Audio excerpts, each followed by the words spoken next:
The most dangerous person in your life is rarely the one who shouts the loudest, throws their weight around, or makes their intentions obvious with a clenched fist. No real danger is quieter, more patient, more insidious. It often arrives with a smile that lingers a second too long, a calm voice that never cracks, and a warmth that feels safe until you realize it has slowly numbed your instincts. The ones who wound most deeply don't leave scars on your skin. They leave fractures in your perception, cracks in your trust, and shadows where your confidence used to stand tall. The Stoics knew this long before modern psychology gave it a name. Marcus Aurelius reminded himself that deceit does not always enter life through grand gestures. It seeps in through the everyday. Epictetus warned that harm rarely wears horns or claws. It wears the face of someone familiar, someone you once trusted, someone who sits beside you and convinces you that your doubts are just noise. Evil, in its most dangerous form, does not announce itself with a roar. It enters with a whisper. It rearranges your world one detail at a time until you cannot tell whether the unease in your chest is instinct or imagination. And that is how they win. Not by overpowering you in a single confrontation, but by teaching you, slowly, to mistrust your own clarity. One day you wake up and realize the ground beneath you has been shifting grain by grain, and though you never saw the earthquake, you are standing in ruins. This is why philosophy is not an abstract pursuit, not a set of ideas to admire from a distance, but a shield to carry in the everyday battles of the mind. Stoicism teaches that clarity is survival. To see without distortion, to hold fast to truth even when others try to bend it, is to remain free.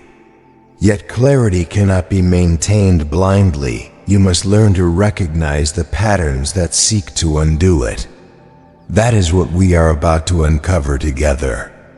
Not the obvious red flags, not the loud betrayals or the blatant cruelty that anyone could recognize, but the quiet signatures of harm, the subtle signs that someone close to you is not what they appear. 10 behaviors woven so gently into your life that you may overlook them, until you realize they have already begun to shape the way you think, feel, and act. These are the hidden fingerprints of manipulation, and once you know how to see them, you can never unsee them. We will move through each sign as the Stoics would, without panic, without hatred, but with sharp eyes and steady judgment. Because the goal is not to live in paranoia, suspecting everyone around you, but to sharpen your perception so you can walk in peace without being quietly dismantled by another's hidden agenda. And as you hear these words, you may recognize faces, conversations, or subtle gestures that once left you unsettled but uncertain. You may think back to moments where something felt off, but you silenced your doubt for the sake of harmony. This time, I ask you not to silence it. Let that instinct rise to the surface. Let your mind sharpen instead of dull. Because the truth is simple. You do not defeat hidden harm by waiting for undeniable proof. By then, it is too late. You defeat it by learning the patterns, by spotting the signs early, by refusing to surrender your clarity. If even a part of you feels this message tugging at old memories or current struggles, don't look away. Stay here. Follow this path through the 10 signs and see the world with sharper eyes than the lies that surround you. And if you've ever felt the quiet erosion of your peace, if you've ever caught yourself doubting your own reality because of someone else's words, then this is where you belong. Stay with True Stoic Way, where we face the truth without sugarcoating, without excuses, without fear. Sign 1. They dilute your reality. Some of the most dangerous people you will ever encounter will never raise their voice, never insult you directly, and never call you unstable to your face. That would be too obvious, too easy for you to recognize and resist. Instead, they work with quiet precision, dripping doubt into your mind like water wearing down stone. They chip away not at your body, but at your certainty, until the things you once trusted in yourself, the clarity of your memory, the sharpness of your instincts begin to blur. This tactic has a name: gaslighting. And though the word may sound modern, the practice is as old as human interaction itself. It is the art of bending reality just enough that you hesitate to trust your own perception. They may insist you misheard a promise, that you misunderstood a conversation, that the event you recall so vividly never quite happened the way you remember. At first, these disagreements appear harmless. After all, who hasn't remembered details differently from time to time? But when the pattern repeats, when misunderstandings become routine, you begin to realize something far more calculated is at work. I once knew a man whose business partner operated exactly this way. In the early months of their partnership, the inconsistencies were small. A shifted timeline here, a conveniently forgotten agreement there. The man dismissed it as poor communication. But as months passed, he found himself second-guessing his memory so often that he stopped making independent decisions without his partner's confirmation. That's the trap. Once you're conditioned to doubt yourself, you become dependent on their version of reality. And in that dependency, they gain control. Psychologists understand gaslighting as one of the most effective forms of manipulation because it doesn't just influence your actions, it rewires your sense of truth. Your confidence crumbles. The ground beneath your thoughts feels less like solid earth and more like shifting sand. You begin to think, maybe I am overreacting. Maybe I can't trust myself after all. And once that seed is planted, the manipulator doesn't need to win arguments. They've already won the war for your mind. The Stoics warned against this long before the term existed. Marcus Aurelius advised, if it is not true, do not say it. If it is not right, do not do it. The manipulator's philosophy is the inversion of this principle.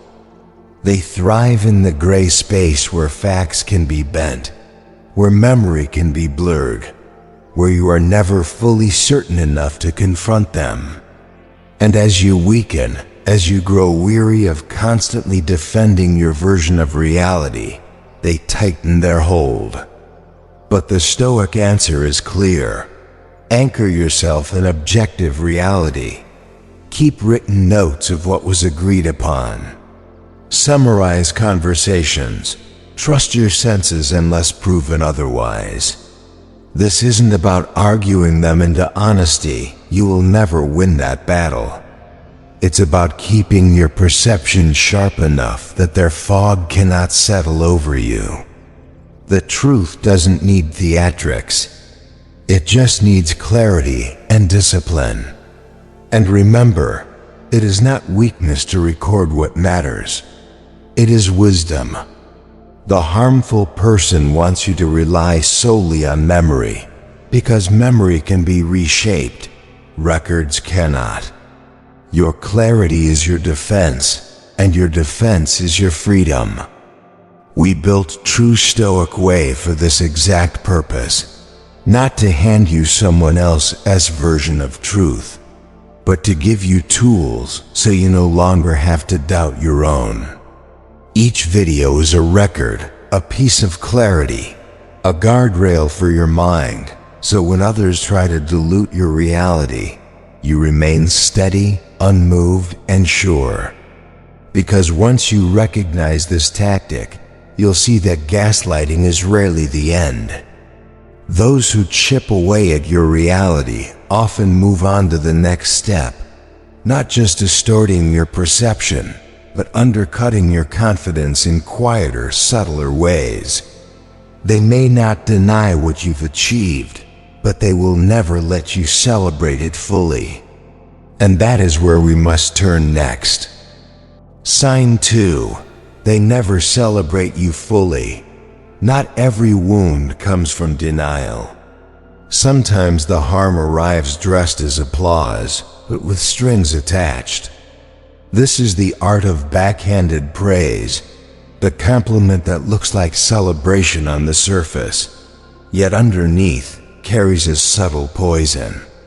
They will acknowledge your achievement, yes, but in the same breath, they will shrink it.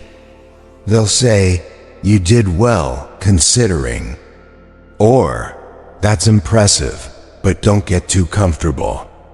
At first, you tell yourself it's harmless, maybe even motivational. But slowly something shifts.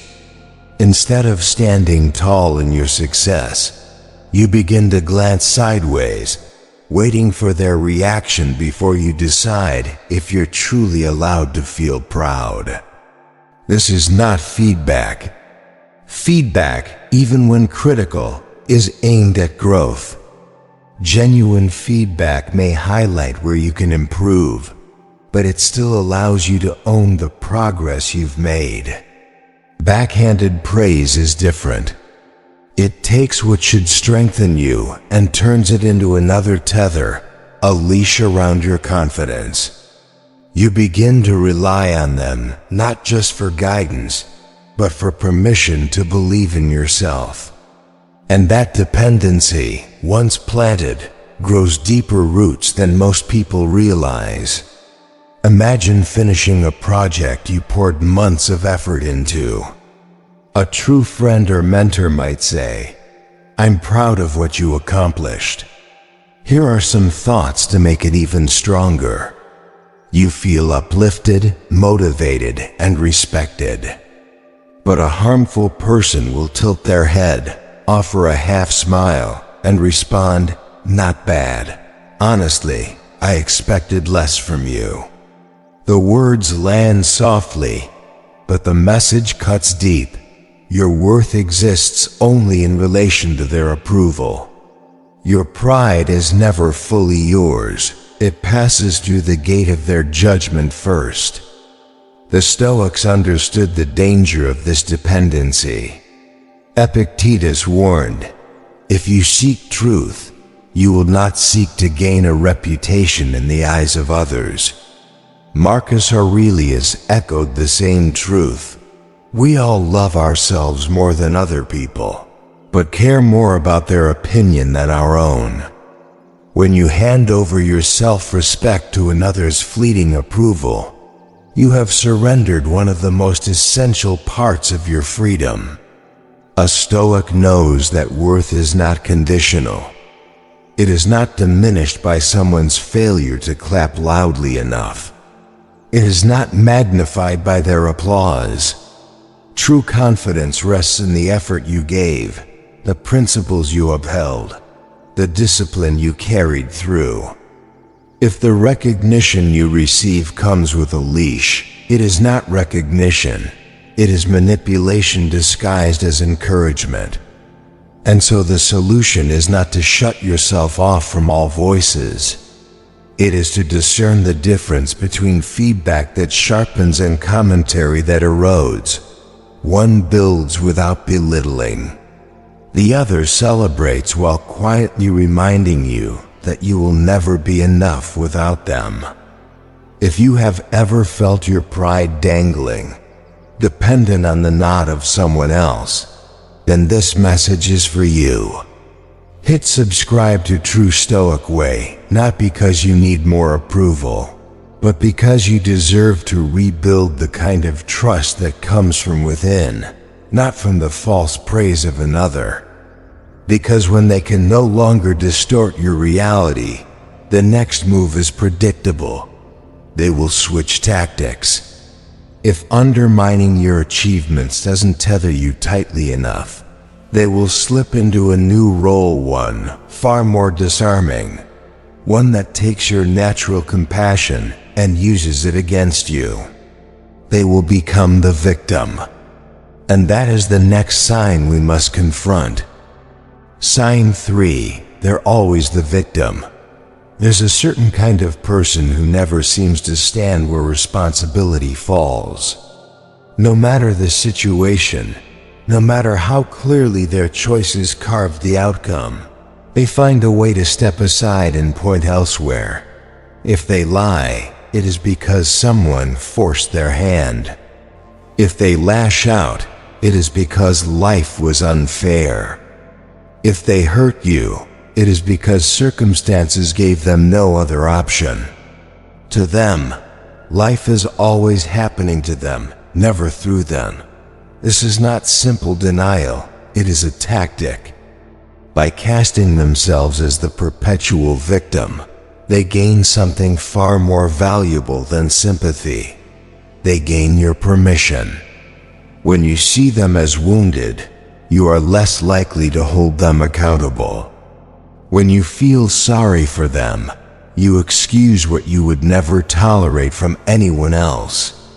Over time, your compassion becomes a leash around your own neck. You stay, you forgive, you overlook not because it is right, but because leaving them behind feels like cruelty. I remember hearing about a woman who endured years of this dynamic in her marriage. Each time her husband broke trust, the story shifted. He was under pressure. He was misunderstood. He was a victim of bad luck. She found herself comforting the very man who had betrayed her, telling herself that abandoning him would make her cold-hearted. By the time she realized the pattern, she had become more of a caretaker than a partner trapped not by his power, but by the endless performance of his pain. The Stoics would have seen this clearly. Seneca wrote, "We suffer more in imagination than in reality." The manipulative person knows this instinctively. They exaggerate hardships, feed you one-sided stories, craft dramas that keep you engaged. The result is a shifting of burden. Their problems become yours to carry, their wounds yours to tend. Your role shifts from equal to caretaker, from independent actor to permanent rescuer. But empathy, in its truest form, is not enabling. To a Stoic, compassion must always be balanced by reason. True care does not mean excusing destructive behavior. True mercy does not mean tolerating manipulation. If every interaction leaves you feeling responsible for someone else's endless string of misfortunes, you must pause and ask, am I helping, or am I being held hostage by a story with no ending? A Stoic chooses to stand in truth, even if that truth means stepping away.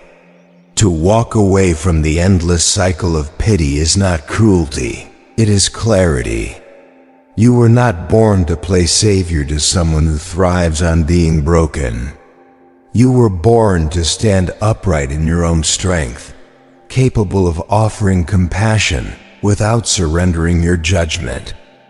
And if this resonates, if you've recognized someone in your circle who constantly wears the mask of the victim, then don't keep this truth to yourself. Share this video so that someone else in your circle can finally see through the performance of the eternal victim. That is how the true Stoic way spreads light, by refusing to let others remain trapped in shadows. Because those who cling to victimhood rarely stop there. When pity begins to lose its hold, they often reach for another mask, one just as deceptive and perhaps even more dangerous. They shift from being the wounded figure who tugs at your compassion to the charming partner who dazzles others in public while diminishing you in private. And that is the next sign we must confront: selective respect. Sign 4. They respect you selectively. One of the clearest signs you are dealing with a harmful person is when their respect for you is conditional, switched on or off depending on the audience.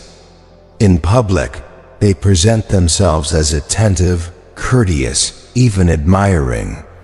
They listen intently, open doors, and praise you to others as if your bond were unshakable.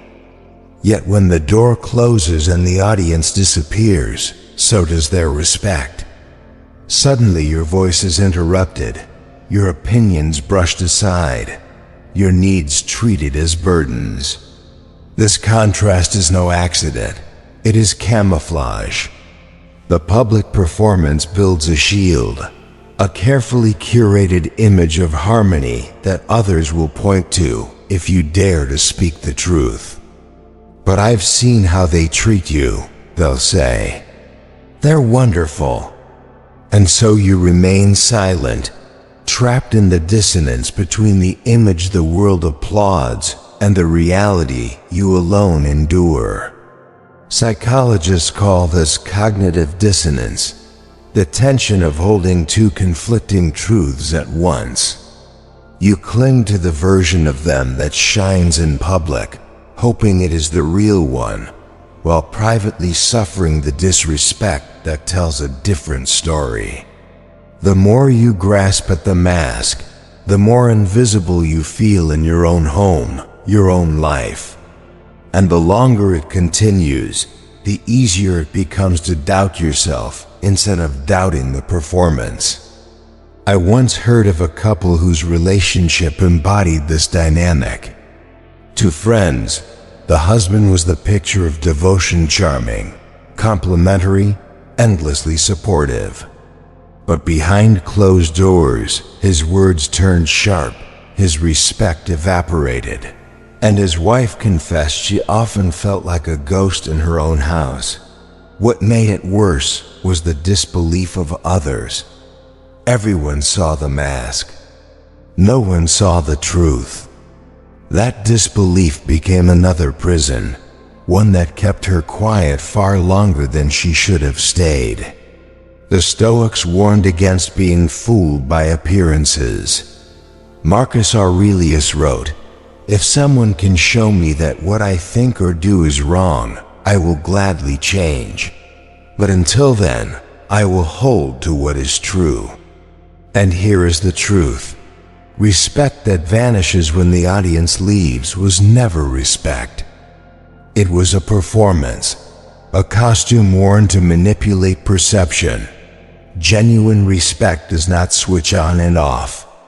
It is steady, consistent, rooted in character, not in circumstance. So how do you respond? By refusing to measure your worth by the way someone treats you in front of others. Public courtesy means little if it collapses in private. Instead, measure relationships by their consistency. If someone's kindness exists only under the spotlight, then it isn't kindness, it is theater. And no matter how convincing the act, the private reality is what reveals their soul. And if you've lived this contradiction, praised in public, dismissed in private, then speak it aloud. Leave a comment below. You will discover you are not alone. True Stoic Way is a community of those who have seen behind the mask and chosen to walk free from the performance. Because once selective respect begins to crack, the manipulator rarely stops. They understand that inconsistency keeps you off balance, so they will lean deeper into it. The next tactic is subtle but exhausting. They will starve you of certainty, keeping you in a fog of ambiguity where clarity never lasts long enough for you to feel secure.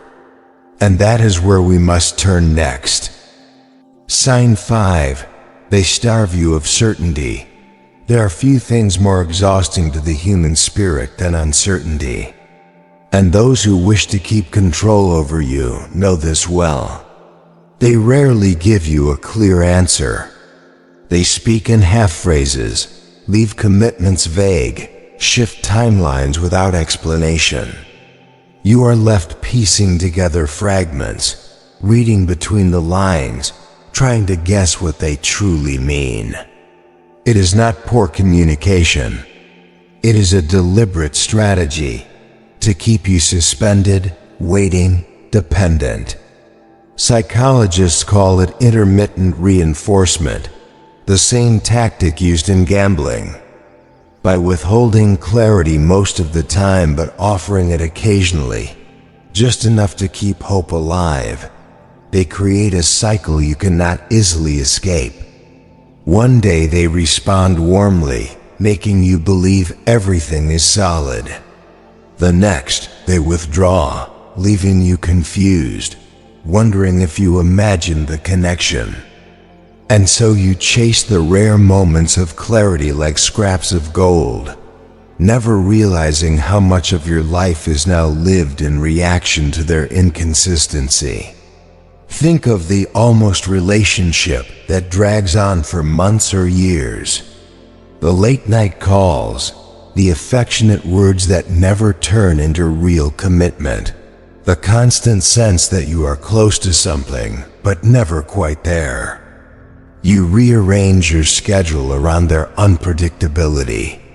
You justify their silence as busyness.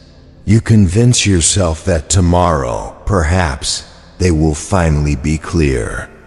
But tomorrow never comes. And all the while, your life is being held hostage by someone else's refusal to be honest. The Stoics knew that clarity is not a luxury. It is freedom itself. Epictetus would remind us that you cannot live well if your peace depends on the shifting moods of another. To live under constant ambiguity is to abandon your own path for theirs, to place your future in the hands of someone who benefits from keeping you guessing. The solution is simple, though not always easy. Refuse to live in the fog. When answers are withheld, see it as the answer itself. When clarity never comes, recognize that their silence is not an accident, it is a strategy. And the moment you stop chasing scraps of certainty, you begin to reclaim the power they thought they had taken. So let me leave you with this. Guard the clarity of your mind as you would guard your most valuable possession. If you find value in these words, let True Stoic Way remain in your list of subscriptions, not as another voice of noise, but as a reminder that truth never hides in ambiguity, because those who thrive on keeping you uncertain rarely stop there. Once your mind is clouded, the next step is to narrow your world even further. They will begin to plant seeds of doubt about the people around you, quietly eroding your other connections until you find yourself isolated, relying only on them. And that is the next sign we must uncover. Sign 6. They undermine your other connections. Control rarely begins with chains. More often, it begins with whispers. Harmful people know that one of the fastest ways to secure influence over you is not to forbid your friendships outright that would be too obvious, but to quietly erode them. They plant seeds of doubt about those you trust.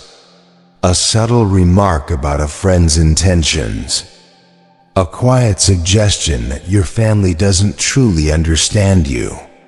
An offhand joke that makes you question whether others genuinely have your best interests at heart.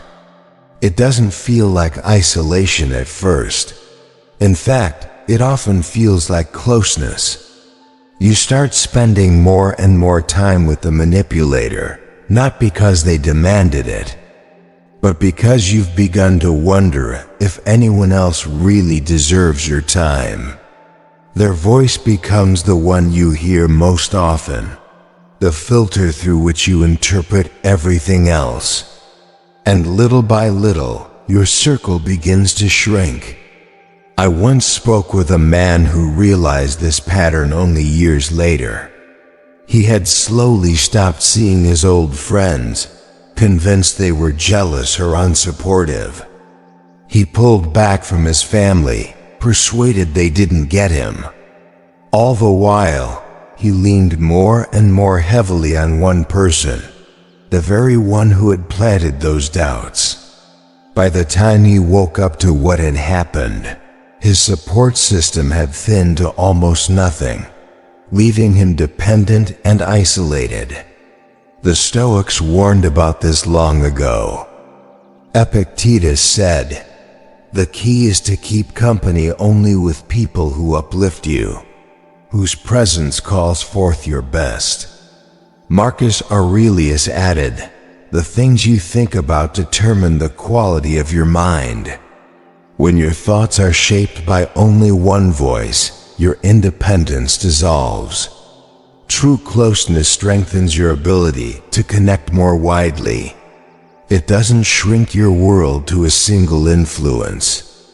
If you notice that your circle is thinning, that your life is becoming smaller, that you are speaking to fewer and fewer people, it is worth asking, is this growth or captivity? Genuine love and respect do not fear outside voices. They welcome them. A healthy relationship doesn't need to eliminate your other connections. It enriches them. So hear this clearly. We at True Stoic Way believe that every genuine connection is a strand that keeps you strong. Protect those strands. Cherish the ones who truly uplift you. And cut the cords that are wrapping around your neck, disguised as care but designed as control. Because those who isolate you will not stop there. Once your circle is gone and your independence narrowed, the mask slips further. And when life eventually knocks you down, as it does for us all, they will reveal something darker still. Instead of offering comfort, they will show their true face. They will smile quietly at your struggle. And that is the next sign we must confront. Sign 7. They smile at your struggle. There are moments in life when hardship strips away every mask in the room. And it is in those moments, when you stumble, when life deals you a sharp blow, that the truth of those around you is revealed. A harmful person will not always laugh out loud at your misfortune. That would give them away too easily. Instead, you'll notice the subtle cues, the faint smirk they fail to hide, the pause that lingers just a little too long before they respond, the joking remark that cuts deeper than any honest criticism. I once watched a man share the painful news of losing a major client. His so-called friend leaned back, offered a thin smile, and said, "Well, maybe this will finally teach you not to be so confident." That sentence, delivered with calm precision, revealed everything. It wasn't concern. It wasn't advice. It was quiet satisfaction dressed as commentary. In that instant, the mask slipped, and you could see the envy shining through. This is the nature of envy-driven behavior. Your success unsettles them, so your struggles soothe them. When you rise, they feel small. When you fall, they feel restored. They do not celebrate you because your victories remind them of their own stagnation. And so they find relief in your pain, reassurance in your setbacks, a twisted sense of superiority when you are at your lowest. The Stoics would remind us that the wound is not in their smirk, but in our judgment of it. Marcus Aurelius wrote, "If you are distressed by anything external, the pain is not due to the thing itself, but to your estimate of it." You cannot remove envy from another's heart. You cannot erase their quiet celebration of your pain. But you can deny them the reaction they crave. You can stand so firmly in composure that their satisfaction becomes meaningless. Their smirk loses its sting the moment you choose not to carry it with you. And so, if you've ever witnessed that subtle smile when life tested you, remember this: it says more about them than it ever will about you. Leave a comment saying, "I choose peace." That is how the true Stoic way responds, not with bitterness, not with vengeance, but with stillness. We fight back not by mirroring envy, but by transcending it. Yet those who quietly enjoy your struggles rarely stop there. Envy alone is fleeting. It doesn't guarantee control. To tighten their grip, many turn to something more subtle, more binding. They will offer help. They will appear generous. They will do favors. But each act comes with an invisible price tag. Their kindness will never be free. It will be transactional. And that is the next sign we must expose. Sign 8. They keep score. Some people give with open hands. They offer time, effort, or resources and release them without expectation, knowing that a true gift ends the moment it leaves the giver. But the harmful person does not give this way. Their generosity is never free. Every favor, every helping hand, every sacrifice comes with an invisible tally mark in a ledger only they can see. They may not demand payment right away, but sooner or later, the debt will be collected. This is not kindness, it is transaction disguised as care. On the surface, they may appear supportive, even selfless, but beneath it, each act is a calculated investment. And when the moment is right, they will remind you of everything they've ever done, framing it as proof that you owe them loyalty, obedience, or silence. The weight of their gifts becomes the chain that binds you. I once heard the story of a man whose friend helped him through financial hardship. Years later, whenever they disagreed, that friend would pull the past forward like a weapon. "After everything I've had done for you, how could you treat me this way?" The help that once felt like salvation had become a leash. What was given in generosity had been twisted into leverage. The Stoics drew a sharp line between true giving and disguised manipulation. Epictetus taught that a gift ceases to be a gift if it is given for the sake of return. Marcus Aurelius reminded himself, "Receive without pride, let go without attachment." A true gift carries no strings. It enriches the receiver without enslaving them. Anything else is not generosity but bait. The psychological toll of this pattern is heavy. You begin to feel guilty for setting boundaries, hesitant to assert yourself, fearful of appearing ungrateful. You comply not because it is right, but because the invisible weight of their so-called generosity bends your spine. And in that bent posture, they find their control. But you are not meant to live indebted to the false kindness of another. You are meant to stand upright, free, able to give and receive without manipulation. So hear this clearly. Don't carry invisible debts. Hit subscribe to True Stoic Way, and let wisdom itself be the gift you receive, given freely, held freely, never as a weight someone can use against you. Because those who keep score will not stop at tallying favors. Their true nature runs deeper. The same person who twists generosity into leverage often operates in an even more dangerous space, the moral gray. To them, right and wrong are never fixed, they are negotiable, bendable, and always available for reinterpretation if it serves their advantage. And that is the next sign we must confront. Sign 9. They're comfortable in the gray. For some people, truth and morality are not guiding lights but tools, bendable, adjustable, to be wielded whenever convenient. These are the ones who live comfortably in the gray. Right and wrong are not principles to them. They are options on a menu, chosen or discarded depending on what secures them the greatest advantage. When confronted with their behavior, they rarely feel guilt.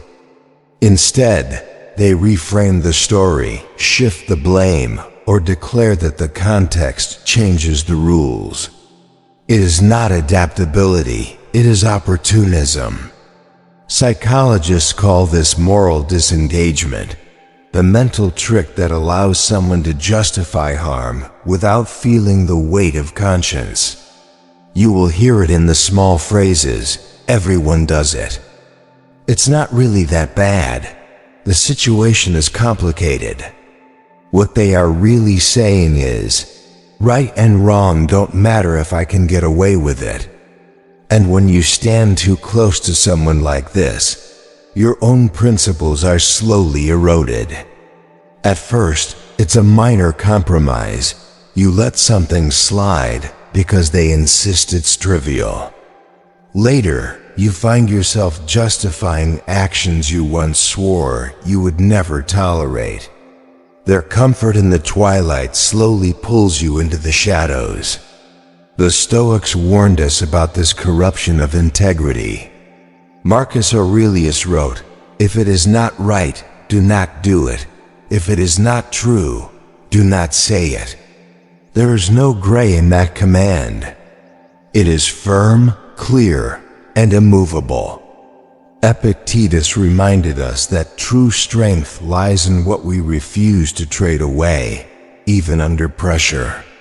The one who bends morality when it is convenient has already sold their principles cheaply, and they will sell yours too if it serves their interest. So what is the Stoic response? It is to hold your ground, to refuse to rationalize what you know to be wrong, no matter how minor the compromise may appear. Because each concession, each small exception, is not harmless. It is a piece of your integrity given away. And the more you surrender, the less of yourself remains. You cannot control whether others choose to live in the gray, but you can choose your own path. And if you choose clarity, you will walk with dignity, even if it costs you more in the moment. Better to stand firm in hardship than to drift into comfort that corrodes the soul. This is where true Stoic way stands on the clear line, never bowing to the fog of gray. If you also choose to stand there, stay with us. But the story does not end here. Because those who are comfortable in moral twilight often carry one final signature. It is not loud, not dramatic, not even easy to point to. It is subtle erosion, measured not in words or actions, but in how you feel after they are gone. They drain without ever touching you. And that is the last sign we must face. Sign 10. They drain without touching. Not all harm leaves scars you can point to. Some people never shout, never insult, never break anything you can hold up as evidence. And yet, their presence leaves you hollow. You notice it not in the moment, but afterward, when the conversation is over, when they've left the room. And you find yourself heavier, clouded, unsure of why your energy has slipped away. This is their hidden signature, emotional depletion. They corrode your peace not through direct attacks, but through subtle shifts, an undertone of comparison, a glance that carries judgment, a tone that suggests disapproval without ever saying the words aloud. You walk away asking yourself, why do I feel so drained? Nothing really happened. And that is the danger. The harm is so quiet, so formless, that you convince yourself it must be your fault. I once heard a man describe a longtime friend who always left him feeling diminished. No arguments, no obvious betrayal, just a lingering sense of inadequacy after every meeting. He thought for years that it was simply his own insecurity, until he realized the pattern never changed. With every interaction, his focus blurred, his thoughts grew heavy, and his confidence thinned.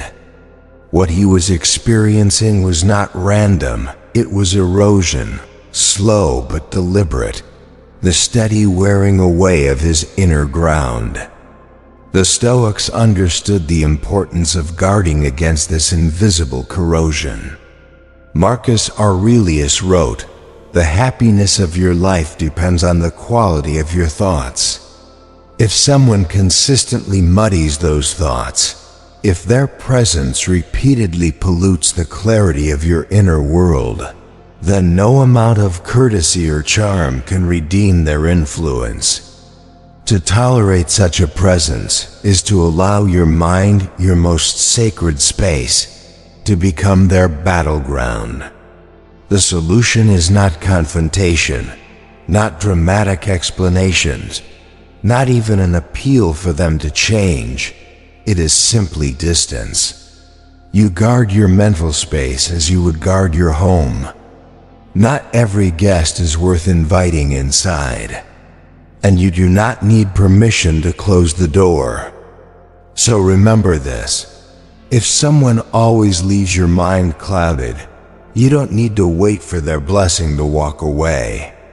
Subscribe to True Stoic Way and let it stand as your fortress, your reminder that peace is not negotiable and that protecting it is not selfish, but necessary. Because this is the final pattern of erosion, and if you let it continue, you will forget what clarity even feels like. That is the real victory of the harmful person, not a single devastating blow, but the slow conditioning that convinces you their weight is normal. But once you see it, once you name it, you can reclaim the peace they tried to steal. And that is where we must end this journey, not with despair at what others can do to us, but with the clarity of what we can choose for ourselves. It is time to reclaim peace. And it is to that truth we now turn in our conclusion. Conclusion: guard your peace like your life depends on it. We began this journey by exposing a truth the Stoics knew well, that evil rarely announces itself. It does not storm into your life with horns or fury. It sits quietly beside you, smiling, and begins its work in whispers. Across these 10 signs, we have seen how subtle harm unfolds, how it rearranges your reality, undermines your confidence, and corrodes your peace without ever striking a single obvious blow. It begins with distortion, when someone chips away at your sense of truth until you doubt your own memory. Then it moves into invalidation, where praise is given but laced with poison, leaving you unsure if you should feel proud. When that fails, they slip into victimhood, chaining you with guilt by turning every consequence into a story of their suffering.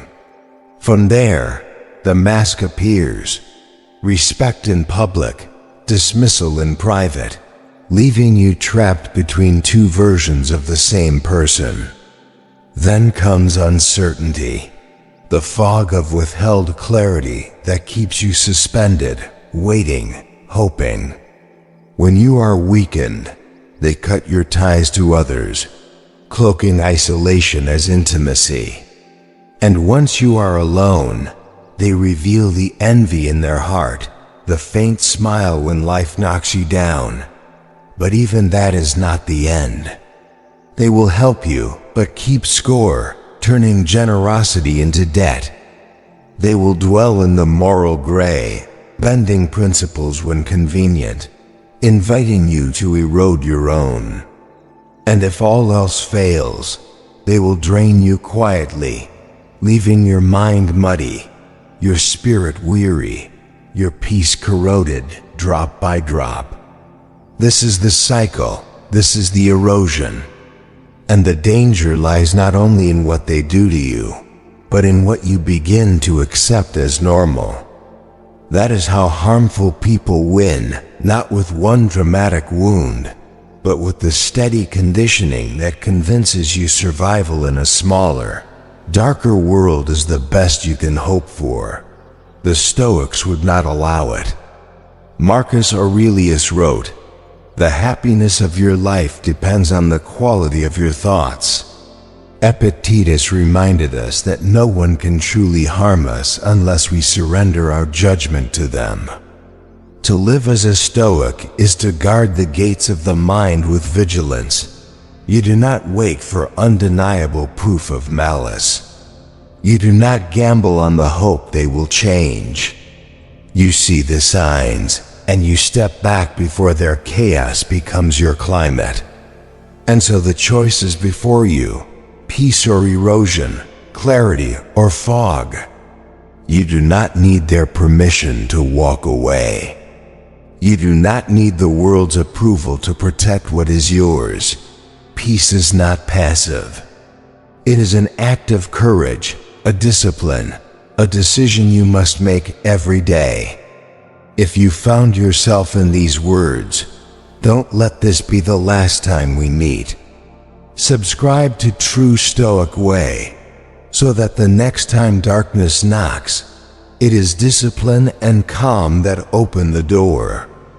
Because harmful people will always exist, but you alone decide how close they get to your soul. And that decision, once made with clarity, changes everything.